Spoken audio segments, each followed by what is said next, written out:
எல்லோருக்கும் வணக்கம். நான் உங்கள் டாக்டர் பிள்ளை. என்னடா டாக்டர் நல்ல ஸ்ட்ராங்காக இருக்காருன்னு சொல்கிறீங்களா? ஆமாங்க, என்னோடய எலும்பு ஸ்ட்ராங்காக இருந்தால் தானே நம்ம ஸ்ட்ராங்காக இருக்க முடியும்.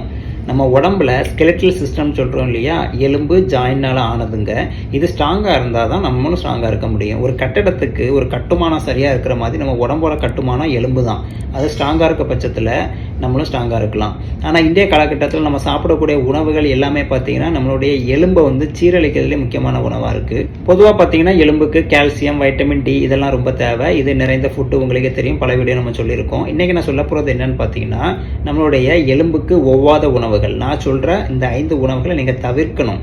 இது கண்டிப்பாக தவிர்க்கப்பட வேண்டிய உணவு. என்னன்னு பார்த்தீங்கன்னா, இதை நீங்கள் அளவுக்கு அதிகமாக சாப்பிடும்போது எலும்பு பாதிக்கப்படுது. அப்போ நம்ம போன் வீக்காகி முட்டி வலி முதலான பல்வேறு பிரச்சனைகள், கீழே விழுந்தாலே டக்குன்னு ஃப்ராக்சர் ஆகக்கூடிய பிரச்சனை.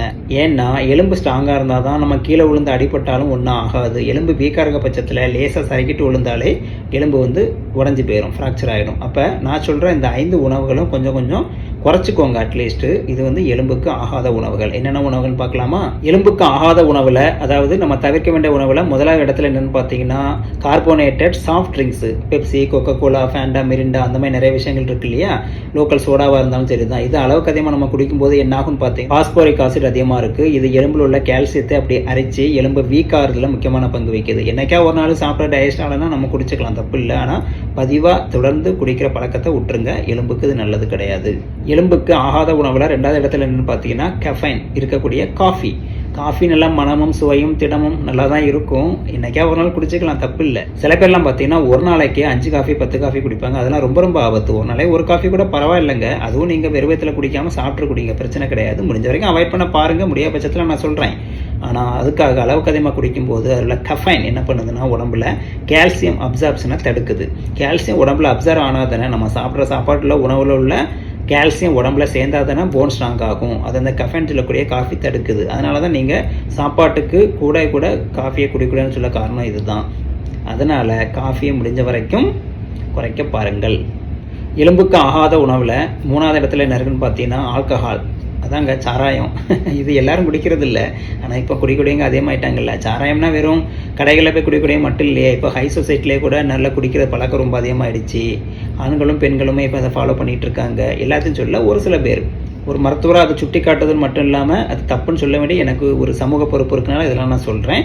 அதனால் அதை பண்ணக்கூடியவங்க முடிஞ்ச வரைக்கும் குறைச்சிக்கோங்க. இந்த ஆல்கஹால் என்ன பண்ணுதுன்னா, உடம்புல ஹார்மோனல் இம்பேலன்ஸ் அதிகமாக ஏற்படுத்துதுங்க. இதனால் பார்த்தீங்கன்னா நம்ம எலும்புக்கு ஹெல்ப் பண்ணக்கூடிய ஹார்மோன்ஸ்லாம் பாதிக்கப்படனால எலும்போட வளர்ச்சியும் அதோட ஸ்திரத்தன்மையும் பாதிக்கப்படுது. கால்சியம் நம்ம உணவுலேருந்து உடம்புல அப்சர்வ் ஆகுத ஆல்கஹால் தடுக்குது. அதனால் ஆல்கஹால் பழக்கம் இருந்தால் தயவு செய்து கேட்டுக்கிறேன், உடனடியாக நிறுத்திடுங்க. எலும்பை பாதிக்கிற உணவில் 4வது விஷயம் பார்க்கும்போது என்னென்னு பார்த்தீங்கன்னா, high sodium foods. Sodium chloride என்ன, நம்ம உப்பு தான்.